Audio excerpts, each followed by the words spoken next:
You want the game-winning play again? Is that what you want? I want the fight song. You want the fight song and the game-winning play? I want the game-winning play, and I also put in the play where the corner knocked the ball down on the second down. That was a great freaking play. Touchdown to go ahead.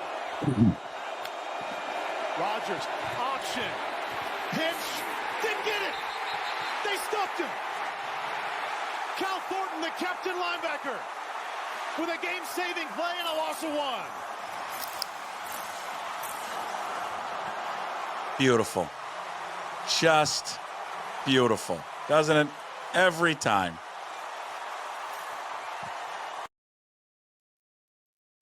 Just beautiful. It gets better every time I listen to it. The Apple Cup will be heading home with the Cougars. I wanted to play the Jake Dickert one, but I can't figure out anything how this goddamn thing works. You sound like me. I don't know. Something has been going wrong with my setup all day today. I don't know what it is. I've been trying to play this damn Jake Dickert thing forever. The Jake Dickert interview on the field. Grit, toughness. I love this team. They stayed here for this. Sorry, I'm emotional, but I love these guys. They love each other. We said we were going to win this game, not because we hated them, but because we loved each other. And that's what you saw there for 4 quarters. And Jim wanted the fight song, and I'm trying to give him the fight song. I want the fight song to play, but I don't know why. Nothing's playing for me today, Paul. Ah, there you go. Come on. Let's go. Jim, don't you wish you were there? I do wish I was there, but I was at a birthday party for a 2-year-old. Look at everybody. Look how excited everybody is. That Coug fan shot that video. I'm sure that was Greg Witter that shot this video. Or maybe it was Jamey Vinnick. Look at Arbuckle in there. He knows the words. Yes, go Cougs. How about that, boys? Paul Sorensen? How about that? Put that in your pipe and smoke it. There you go. Fuck the Huskies, man. There you go. That was a good chant that was coming out. My son was like, "Can I say that? Do you mind if I say fuck the Huskies?" I said, go ahead. There's so many years that I have been able to say it, and it was awesome. And I will also give kudos on 2 fronts. Your effort, Puck, to get there at halftime, and Jim for eating so much freaking cake at his little wife's granddaughter's uncle's birthday, whatever the hell it was. But your emotional thing at the end after that game was over was freaking awesome because you encapsulated every single Cougar after that game in terms of how you reacted. Great stuff. Oh, thanks, Paul. I appreciate it. I was a little drunk at the time. Shocker. No, hey, Paul. Paul and Puck. It caught me by surprise a little bit because, how many times have we gone into an Apple Cup or other big games, where we're thinking we play it out in our minds of how we hope it's going to end up 3 hours from now, and typically it doesn't work out the way we hoped it would. And this time, I just sat there and I thought, I'll be damned, it worked out the way we were hoping it would. Now, I thought we were going to win by double digits, but I don't care. The fact that we won, the goal line stand, and my favorite part of the game that no one seems to be talking about, and so I will, I just loved it when they went off sides 2 plays in a row and didn't even give their team a chance to score and win the game. It was just fucking beautiful. It was. All of it was beautiful. The Cougs, the Old Crimson podcast. That's right. I said old. We're all old. They're a little bit older than me, but we're all old. It's the Old Crimson podcast. I'm just being nice. You say I'm always mean to you, and I'm being nice. It's all brought to you by the Cougar Collective, your home base for all NIL opportunities, connecting student athletes, fans, and business owners. That little QR code that you see on your screen is going to take you right to the Cougar Collective, cougarcollective.org. Donate today, please. $18.90 is all it costs to join the 1890 Club. It's the most accessible route to supporting the Cougar NIL growth. You can make a one-time donation. You see the big flag behind me. Go drink the old thumbs up. The Old Crimson Legendary Lager.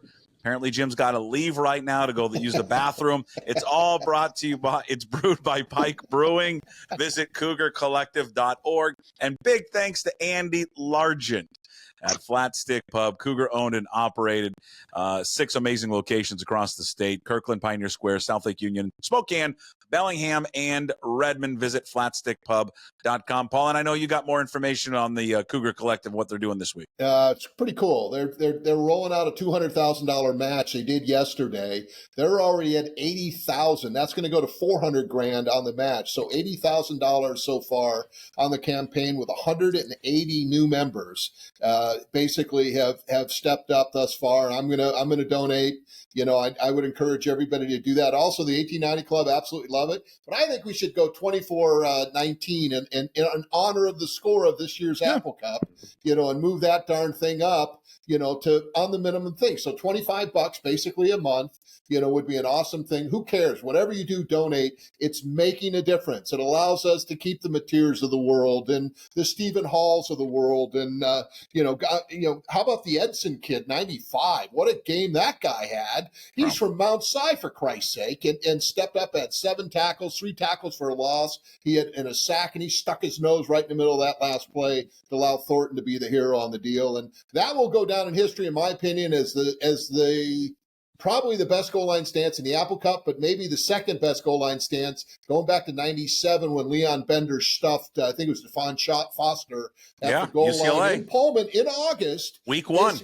Week 1, and won that football game. They had 4 straight pops, and also you can go back to Aikman in 1988 on that team when they had 4 shots inside the 10, threw the ball 4 times. Dobo hit him in the mouth on the blitz. They ended up winning the game, number 1 in the nation, with Keith Jackson and Bob Greasy, and all of that. That was Tim Rosenbaugh and company. Dennis Erickson was the head coach. Those 3 goal line stances, in my opinion, are the greatest in the history of Washington State. Well, but Jim, I mean, there is no other goal line stand in Apple Cup history unless I'm missing it. That is the greatest one. Is there anything?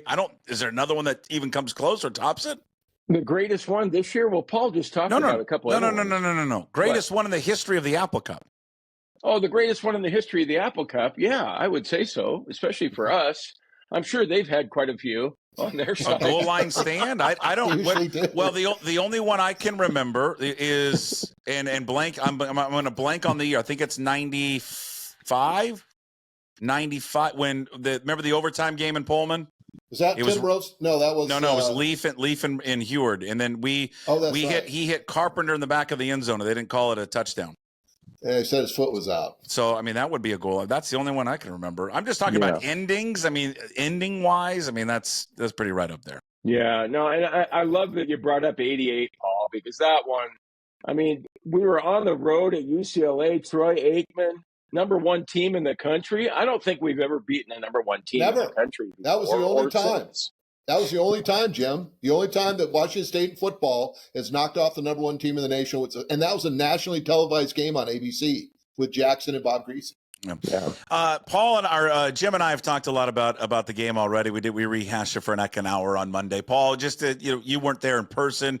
I don't think you even got to watch it live, right? Because you guys had a game at this around the same time. Oh, I watched it and I announced, man. I had my phone on, dude. Sorry. Okay, how did, from your perspective? Because there's a narrative out there that I'm getting really sick and tired of, and I saw it again this week by Mike Varell, who is a columnist for the Seattle Times, and it's the stupidest, laziest fucking narrative out there. And the narrative is, oh, well, Washington should have won the game. I would ask Mike Varell and anybody else who thinks that stupid narrative is true, what fashion or facet of the game did Washington beat Washington State in? Name one. Total yards. Nope. Well, no, they did. Total yards was the only one. But I'm not. But get past yards because they can be garbage yards. What facet of the game did they beat him in? Did they beat him in the line of scrimmage? No. Were they the more physical team? No. So I just want to know, because he threw for more yards. First of all, John Mateer would have had more passing yards if they didn't hold his wide receivers on every single play. There is not one facet of that game that Washington was the better football team. So I'm just so tired of this narrative out there this week. Here you go. Okay, Cougs won the game. Cougs won every quarter. Cougs had more touchdowns, 3-1. Okay, their kicker's good. Give them credit. Hey, better on third down. Better than ours. Okay. The kicking game, they won that. Cougs outrushed the Huskies 136-126. Cougs had 6 penalties, and those dumbasses had 16. They should have had 30. Should have had 30. So, yeah, now the narrative, you can shove the narrative. It's just but such a then dumb they sound narrative. like us last year saying, hey, well, they held and tackled our guy in that reverse play and all that fun stuff. Okay, we said yes. we should have won the game. So okay, yeah. they sound No. Okay. But you don't win the game. They would still have to go down there and make a winning field goal. I give Washington all the credit in the world last year. They called one of the most ballsiest plays on fourth down I've ever seen in my life. And they execute. They won the game. They had a full yard to go there, and they were on their own 29. You have a 235-pound running back running behind a 305 and a 309-pound lineman, and you can't get a yard?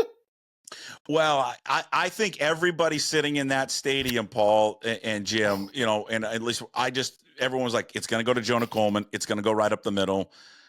Can we stop it? I mean, and the fact that they didn't run that play, and the fact that Wazoo had it stacked up and Schmedding and crew kind of knew at least.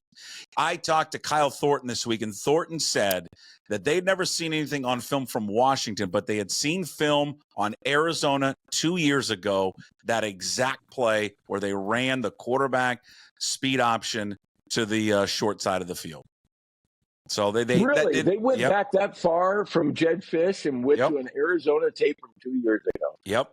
But Thornton said, so we'd seen it, but we didn't think that they would run that with Will Rogers. That when they saw it, and it was like, he was surprised. That, in the essence, is why Washington State won the game. They did their homework. Yeah, and let's give Schmedding and Arbuckle, the two coordinators, a attaboy, because both of those guys had their team ready to play. They also basically, outcoached Belichick and Carroll, and outdressed them, because those guys look like hobos, as you would like to say, Puck, and so from that perspective, true. They fit right into downtown Seattle, so that's perfect. I guess they recruit to their environment. Hey, don't talk crap about our city. It's a fine American city. Stop it. I live there. You got too, your dude. issues in Spokane-istan, all right? We just have fentanyl and meth and homeless guys. We're fine. We can live with that. Jim, what do you guys have in Bend? Anything down there? I haven't seen any people that look like Belichick's kid or Carroll's kid very often down here. Jim, do you still love the old, hey, we've got NFL guys on our staff? I thought it was an NFL team. Yeah. Wasn't it? Yeah, apparently. I mean, it just, the catharsis, and here's the whole thing. That was probably the greatest week in the history of Cougar athletics. When you think about what happened with the expansion stuff, that came out, nobody knew about that. They're going, what? Where did that come from? And then all of a sudden, the things that took place with the Apple Cup and the win. Heck, Kyle Manzardo just had a 2-run bomb, to beat, for the Cleveland team to get the Mariners within 2 games of the wild card.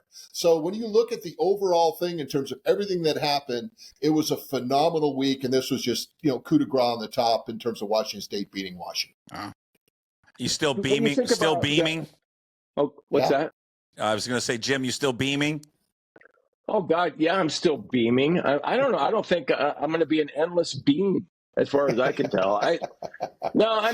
Paul, and Puck, we're all just dyed-in-the-wool Cougs, man. And it just meant that much to us to win that game. And I wrote a column today in the News Tribune where I just took it one step farther, or probably like about 18 steps farther, because I just think that all things are on the table now. All things are possible for us. Of course. If we can. Now, we got San Jose State coming up on Friday, and I'm a little leery of that game because they're 3-0, and I know we'll probably get into that a little bit here on the podcast. But after that, if we were to beat Boise State on the blue turf, you look at the rest of the schedule, we're going to be favored in every game. Maybe not at Fresno State. I'm not sure what kind of team Fresno State has this year. They're pretty good. They're good. We're playing this Mountain West type schedule. And if we're 4-0, 5-0, we're going to be in the top 25, maybe even the top 20. And then I'm just looking down the road thinking, God dang it. We play Wyoming on November 30th. We can beat the Beavers the week before that down in Corvallis. Go into that game 11-0 and maybe get into that college football playoff. What the hell, man?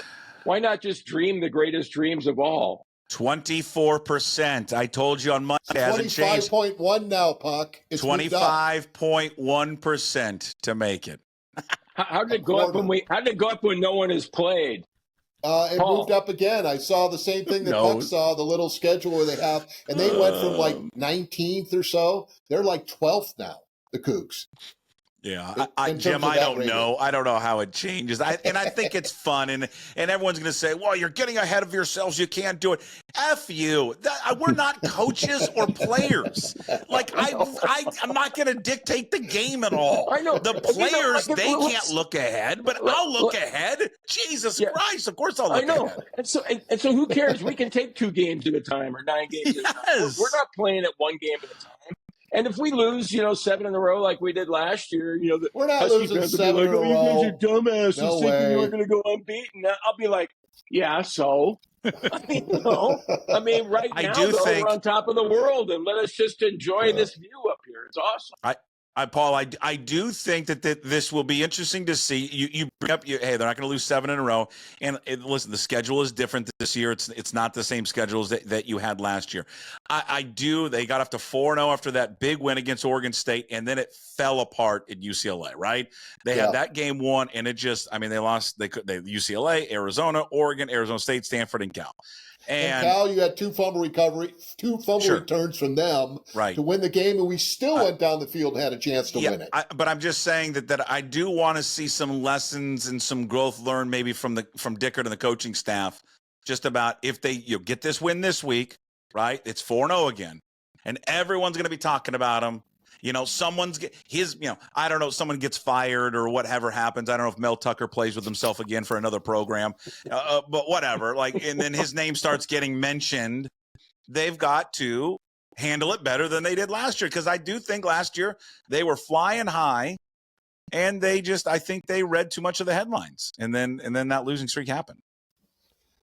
Yeah, I'd agree with that. And I think San Jose State, I played against them. That was my very first game for a Coug in Pullman when I was a junior, when I transferred in. My first game was in Spokane at Albee Stadium with the same old benches they had in 2022 before they knocked the stadium down, or whatever the heck it was. And they were good. They had Dennis Erickson was the offensive coordinator. They had Jack Elway, the head coach. They had a guy named Nichols who ended up getting drafted and played for the Detroit Lions. They had Will Height was their running back. They were good, man. They kicked our ass, beat us. I think it was 31-26. I got my first pick in that game and frickin' got body slammed by this big old tackle, and he just laughed at me. And I'm over there going, oh boy, I'm going to have to ice after this thing. So I think the thing that was learned, 2 things that happened. The one thing I really liked about Dickert is he started at the end of last year, and he came out and said that Washington was more physical than we were in the fourth quarter, and we were soft. So we're not going to let that happen again. And they have used the last 9.5 months to come out and physical up this team, condition this team, make sure that this team was ready for 4 quarters. And guess what? They won the football game with 1:12 left in the game with a goal line stand on a couple of brilliant plays before that on both second and third down. If that kid stretches for the goal line, he probably scores, on the pass across the middle that got him down to the 1.5 yard line. So there was a lot of stuff going on in that, but when it came out, Washington State was nice. See, that's why I'll go back to this narrative BS. The more physical team won. And Jim, you and I, we joke about this all the time, right? All going back to the old radio days, and still today on this new venture is, we sit there and talk about keys to the game, and they got to do this and they got to do that. There's one key, and it's the same stupid key every week, and that is you just win the trenches. Whoever's the better offensive line, whoever's the better defensive line is going to win the game, and they were both. They were both in that game. And again, it's just that's what decided the game. Yeah, well, in the final play just illustrated that, what the Cougs did there on that 4th down play. But no, I didn't. There wasn't a single time during the game that I thought the Huskies were tougher, more physical, had some sort of advantage on us. Now, they did, rack up a lot of passing yards, and we have given up a lot of yardage defensively. So I'm not so worried about that this week. But going into that Boise game, I will be. And Paul, you played the game. And so of course, I always look at it in terms of a gambling perspective too, along with being, a huge Coug fan, obviously. But To me, this game this week might worry me as much as the Boise State game. And Puck is just kind of smirking over there going, Jim's full of shit like usual. But this is a classic letdown spot for the Cougs. We were so sky high for the Apple Cup. Yeah. The Boise game in 2 weeks, that's going to be a huge game. This is one of those sandwich games that gamblers talk about, where if you're going to look at emotions, San Jose State's going to come in here more fired up than we're going to be, I think. For me, subconsciously or consciously, we're going to go into this game going, oh, well, Jesus. San Jose State, we're gonna handle these guys at home. We're back home at Martin Stadium. Gisa Field. We'll be back there at in our home environment, and we're gonna be fine. We're gonna be just fine. Just show. And I worry about this. The spread's 14. We're favored by 2 touchdowns. I don't know. Maybe I'm needlessly worried about the outcome of this game, but how do you handle that if you're Dickert and Paul? Going back to your days, I guess. I don't know. Real easy, Jim. You guys handle it? It's real easy. And what Dickert's done is he's built culture with his team. And he also, you can go back to 88 again. Remember, Ryan Leaf took a team down to Tempe. They were undefeated. I mean, they were a top 10 team, and they got smoked. They gave up 2 fumble returns for touchdowns in that game, cost them basically their undefeated season. It's really, really hard to run the table. Look at Washington. They had never done it until last year and still couldn't finish, the season undefeated, getting beat by Michigan in the national championship game. So San Jose State is the best team right now in the Bay Area. They're better than Cal, and they're better than Stanford, and that's coming from Coach Dickert. But from a perspective of what we've been playing in terms of the Pac-12, who we've been up against week in and week out, we just need to focus on one day, one game, 1 week at a time. I know that sounds cliche, totally is, but that's what this team is doing. They're focusing on one game at a time. Beat San Jose State up, get another opportunity then for a big game against Boise State. Win that, you get to go the next week. Great things happen. I love Coach Dicker, but that's coach speak, and he's just doing it because Cal's not in the conference anymore. Cal went into Auburn and won. I mean, San Jose State hasn't done anything like that. They didn't go in and beat an SEC team. Let's get a little practice report from Pullman. He will join us every week here on the Old Crimson podcast. He covers the Cougs there for CougFan.com. It is Jamey Vinnick. Jamey, look at that beard. God, he's a mountain man. Is this Pete Carroll's kid that we got this week? Or Jeez. Do you need a blanket? Are you okay? No, I wouldn't call an option on 4th down. Yeah, you do give off a little hobo-ish vibe right now, Jamey. I'm not gonna lie. Thank you very much. I take that kindly. All right. One thing that Paul and Jim were just talking about, and I'm just, as we are early in the week of practice, one thing I would think the coaching staff, maybe the messaging to the players is guarding against the, I guess, complacency or just not looking ahead and making sure that they focused on San Jose State and the task at hand on Friday. Yeah, and Jake was asked about that yesterday, and kind of gave the stereotypical response of we just got to be focused on the next game, all that. But I honestly don't think it's going to be an issue, and I'm not saying they're going to be fine no matter what, they'll win. But if San Jose State comes in and beats Washington State, I don't think it'll be from a lack of focus or a trap game thing. I just the way Dickert coaches and kind of the message he preaches.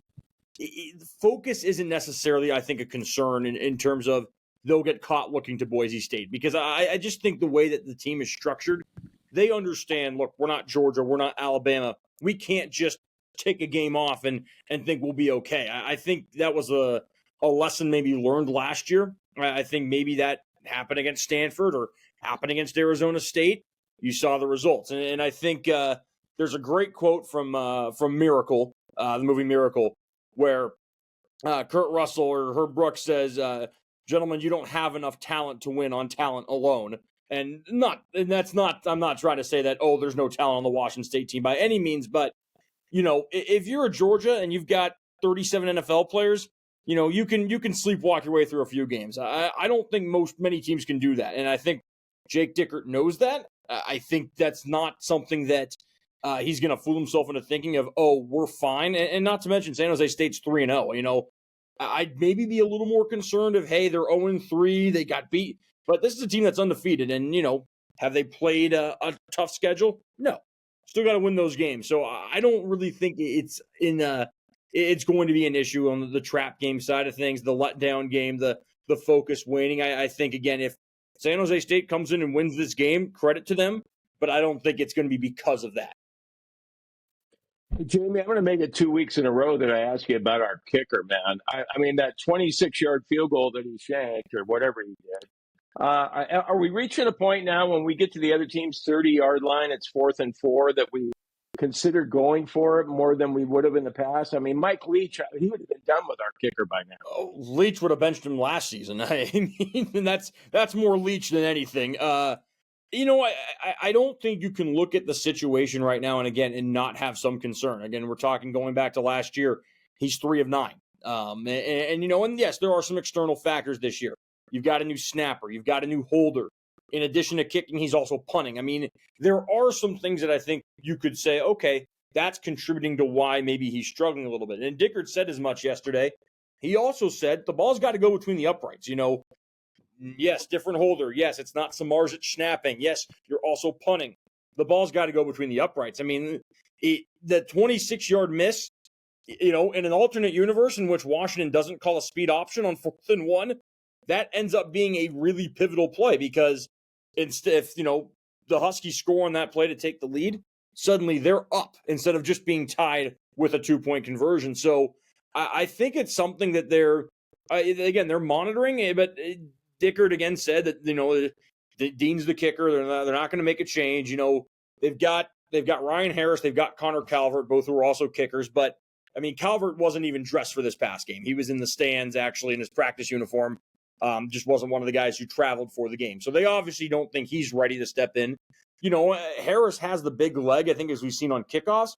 But as we also know, there's a fine line between having a big leg for kickoffs and being able to kick field goals. So, and I think at the end of the day, it's not like this is some freshman that they don't have any evidence on. Janikowski's made kicks before. He was an all-conference kicker.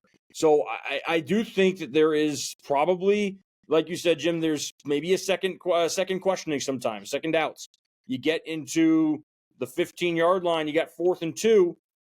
Okay, you probably were going to go for it anyways, but now, I mean, the one that I was really thinking about was the 3rd and 20 before Mateer took that touchdown in. This was I think the drive after Janikowski had missed. And I think I tweeted as much and said, Washington State is going to have a decision.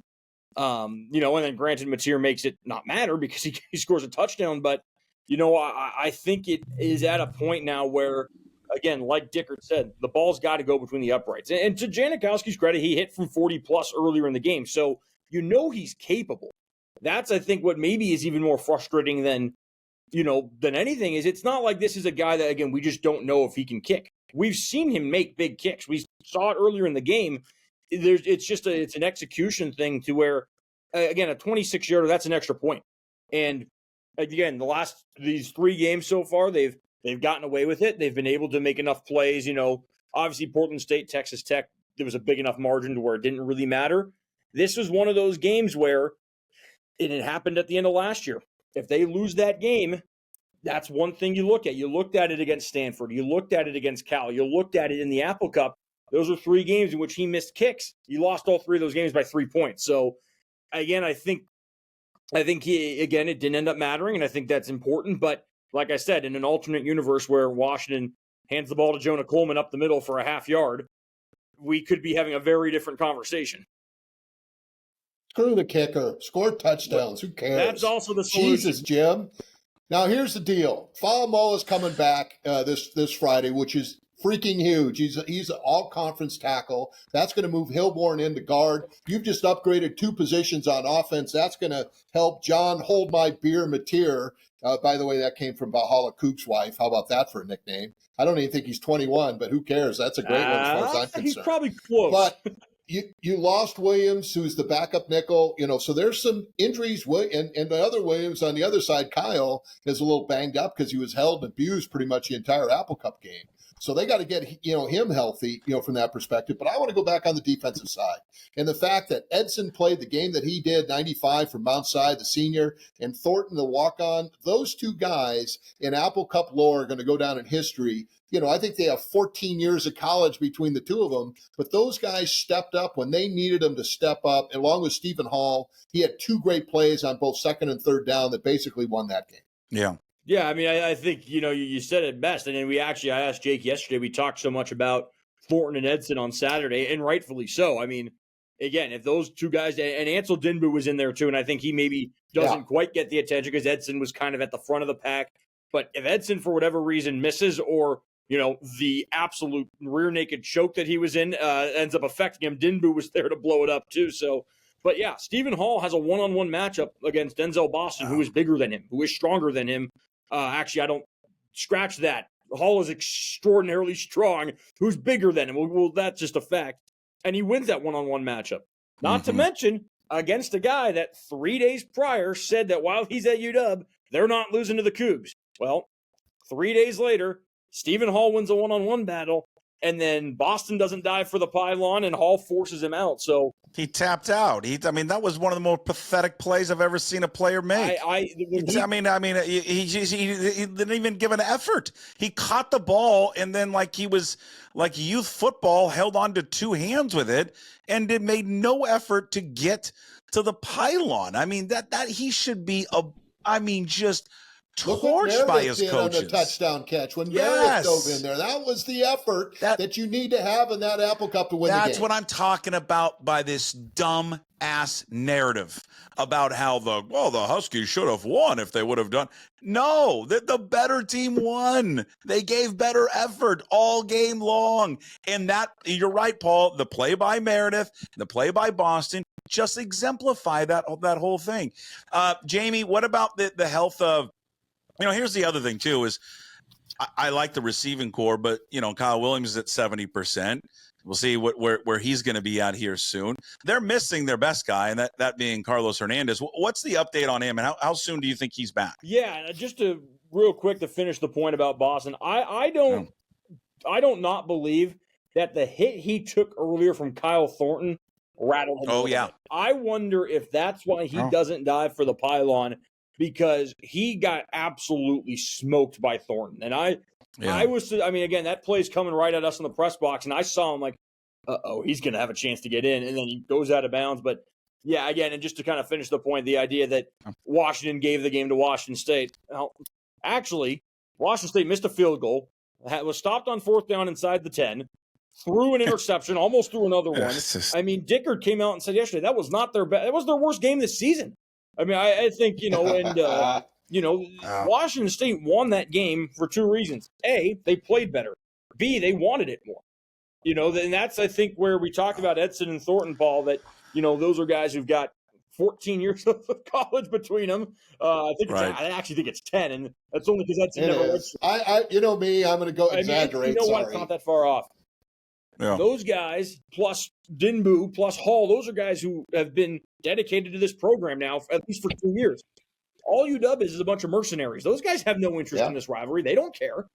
It was, I think a lot of it is, I can't remember who said this a few years ago with Leach, is that one of the issues they thought is, Leach there was so many players from Florida, from Texas, from California, it wasn't as much investment in the rivalry. And I don't know if that was always true, but again, when you're bringing in kids from, and it's funny because Boston is a Seattle kid, but, some of the transfers they're getting from Sac State or they got a guy from Oklahoma who doesn't even play, but what do those guys know about the Apple Cup? Whereas, again, Kyle Thornton's been here 6 years. He's been a part of a win. He's also been a part of some heartbreaking losses. Same thing with Edson.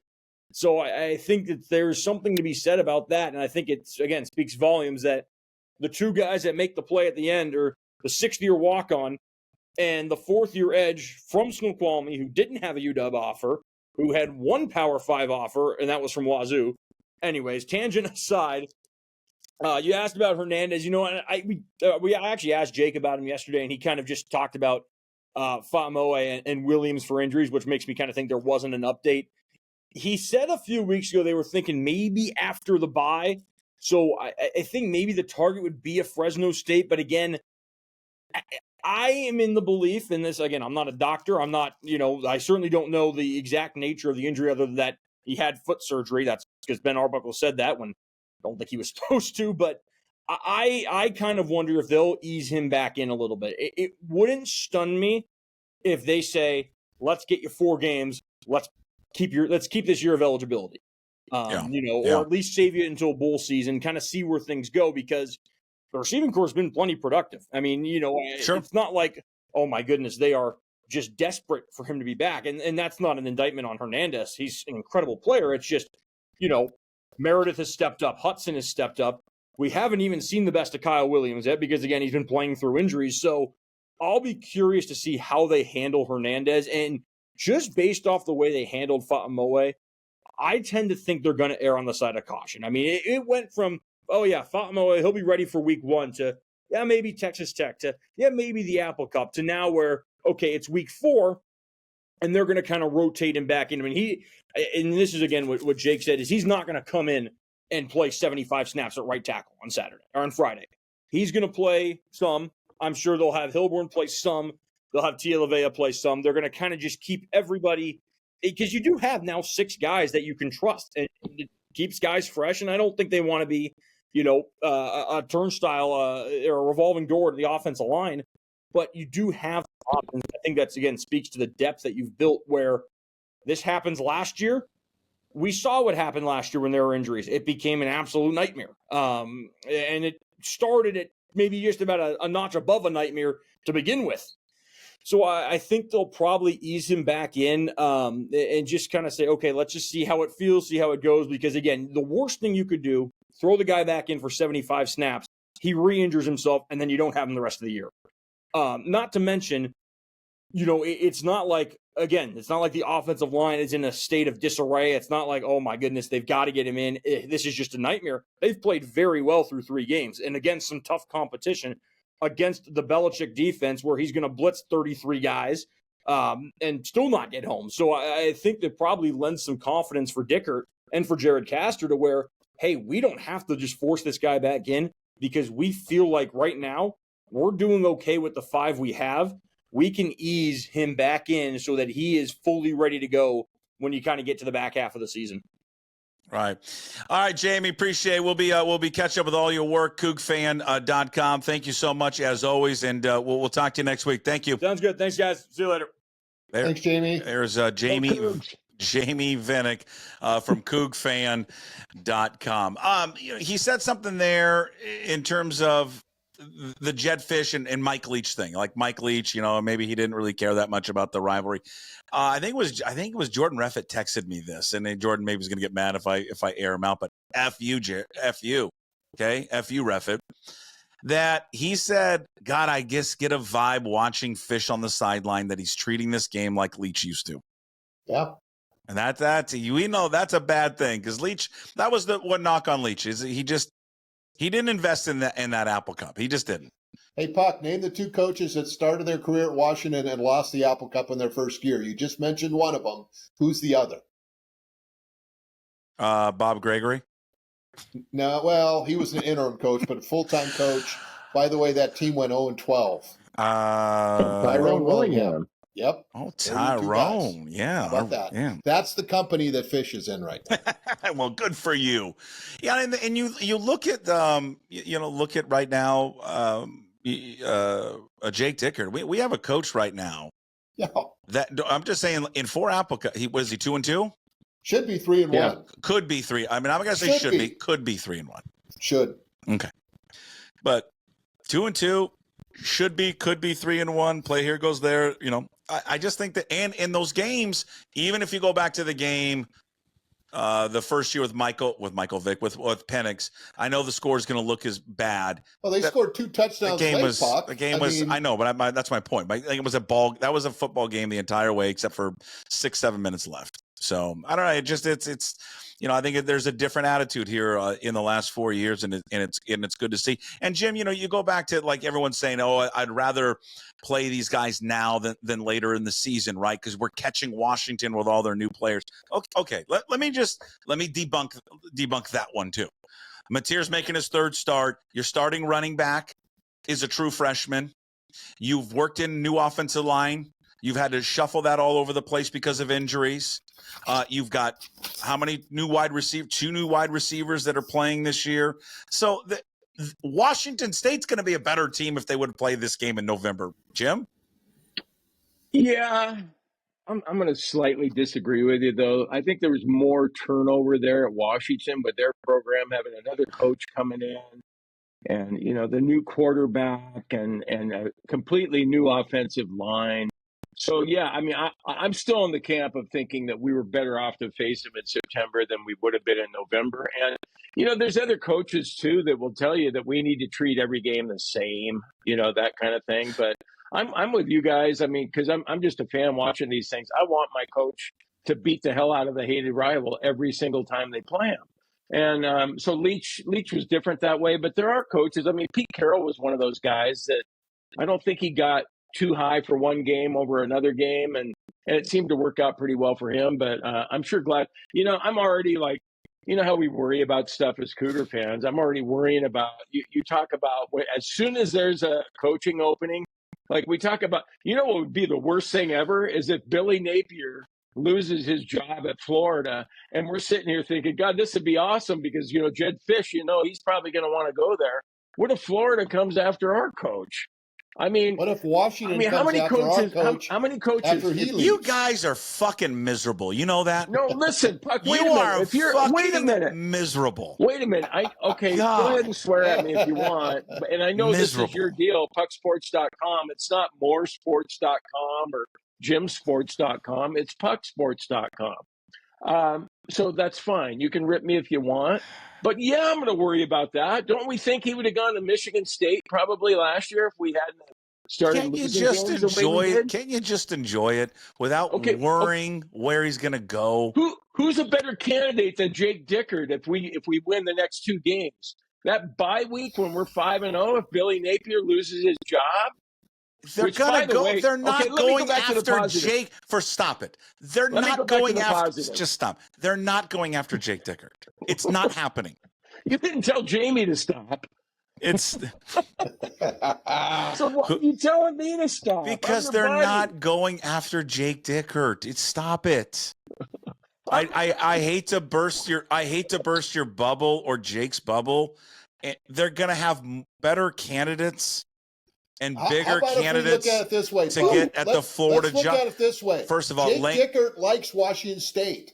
Jake Dickert and Washington State are a really good match. He's talked about coaching maybe another 10 years. God. Why wouldn't he stay at Washington State and build something special here? Hate our fan base sometimes. Okay, this is really why I hate our fan base. This is why I can't wait. I can't wait till David Riley beats Gonzaga this year when we play him, and I've got to listen to Jim fucking Moore go about. Oh my God, we're gonna lose him. We're gonna lose him to USC. We're gonna lose him to UConn. I mean, wherever. Maybe I should try that the Jim fucking Moore podcast. Jim fucking Moore Sports. Let's change. You drop a lot of F-bombs, by the way, dude. You're a potty mouth. I didn't realize how much of a potty mouth. We can be fans of however we want to be fans, so fuck you. You know what? I don't want Dickert leaving. Fuck you. Hey, can the Coug Collective pay Dickert some more money? Can we give him some more money? Well, you can. I donated last week, by the way. $18.90 a month. No. God, people giving me shit after donated even. I'm like, because whatever $18.90 is times 12, can you figure that out, Sorensen? It's a little over $220. So I spent $236, and I got people like, "Oh, big spender there, Jim." Well, screw you.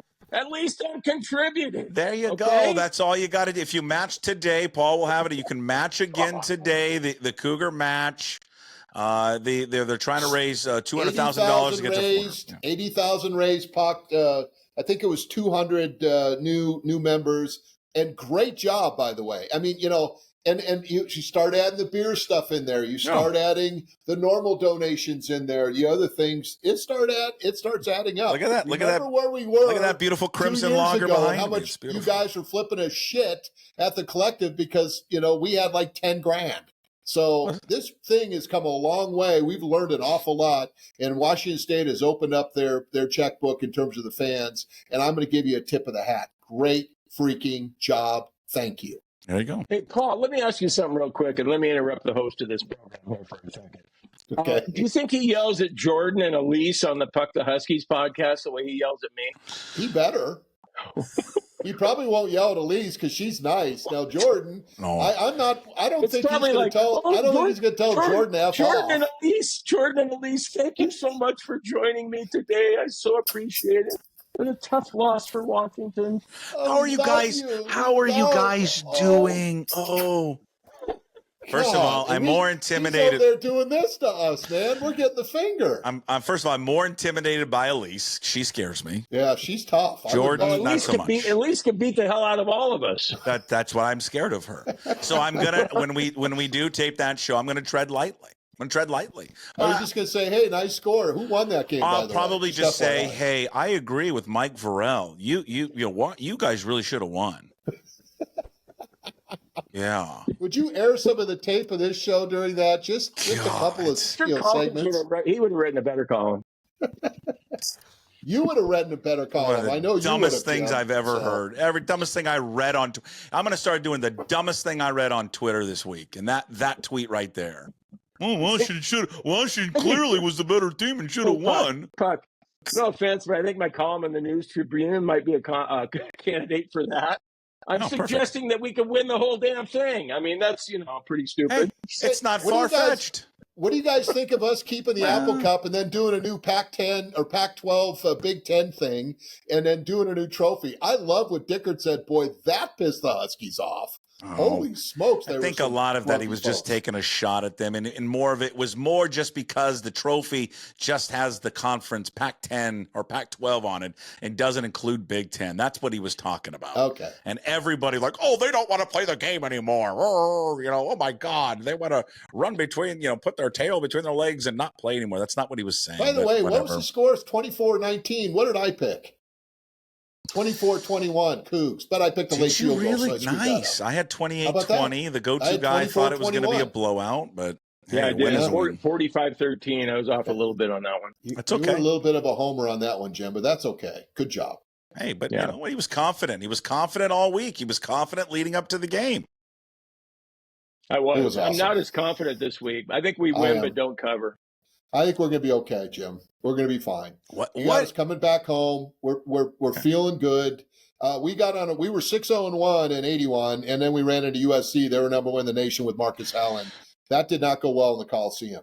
I'm going to try. We should have won the UCLA game. We should have been 7-0. You get better when you win and you start to build that confidence. You play at a different level. You look at the great teams when you get into a little bit of a role. You don't want to play them. This Cougar team is getting to that point. They're getting into a role. They haven't played their best football yet, and it's on the horizon, and the schedule's not as difficult. Sure. You're also going to get everybody's best shot, too, because now we're the USC, of the basically Mountain West when we play those guys. So it's going to be fun, man. I'll make you feel a little bit better, Jim. Emmett Brown's the starting quarterback for San Jose State. He was a walk-on, started his career at Wazoo, okay? He's completing 60% of his passes. He's only thrown for 915 yards this season. They're averaging on the ground 1.9 yards a carry. Okay. They beat Sacramento State, Air Force, and Kennesaw State. So we'll see. Okay. I feel okay. All right. I feel okay. I'm giving you a hug, Jim. You think we'll cover the 14? I'm going to say yes, we cover the 14. Okay. All right. On Dad's I'm betting 400 on us like I did last week. Okay. No on Dad's weekend. By the way. Yeah, I know. It should be Dad's weekend, but my wife's coming with me. Weekend. Parents' weekend, isn't it? Did they change that stupid name? That's the point. That's Dad's dumb. It's Dad's weekend. It's not Parents' weekend. It's Dad's weekend. But you're going to offend some of the listeners on the Old Crimson podcast by saying. No, I mean we got a lot of Lions that watch and listen to this. I'm going 42-24. I'm going the Cougs are going to score over 40 in this game. Okay. Yeah. And they're not. So there you go. Okay, with that. All right, then they'll take on San Jose State, and then we got that Boise State's going to be a fun one. That's going to be a fun. That's going to be a national Fox game too at 8:00. By the way, Fox number 1. Yep. So And it wouldn't surprise me then the week after that, they're going to have another Fox game, or that Fresno State game could be a Fox game as well. And night games in Fresno are much preferred. Yeah, it's hot down there. It's a tough 2-game stretch. Boise State's a talented football team, always has been. Fresno State, maybe players have changed, but we're not far removed. 2 years ago, they it's a different system. They beat the shit out of Washington State. They beat them up, and so there's going to be players on that team, and they're going to play against the Cougs coming up in a few weeks. All right, that's it for us. Go donate. Cougar Collective, cougarcollective.org. You can join the 1890 Club for just $18.90 a month. You can also make a one-time donation if you'd like. Go pick up the Old Crimson Legendary Lager. It's brewed by Pike Brewing. Sales benefit the Cougar Collective. And go visit one of the 6 great locations of Flat Stick Pub. All right, Kirkland, Pioneer Square, South Lake Union, Spokane, Bellingham, and Redmond. They've got you covered for date night, guys night, ladies night, large group events. A great place for kids, great place to watch the Cougs as well. Visit flatstickpub.com. All right, gentlemen, we'll talk next week. That is Paul Sorensen and Jim Moore, the go-to guy. Of course, you can find this on YouTube and all the podcast platforms, Apple, Spotify, wherever you find your podcast. And, of course, one-stop shop up at pucksports.com. Not moresports.com. It's called pucksports.com. We'll see you next week, boys. We know that. Go Cougs, baby. Go Cougs.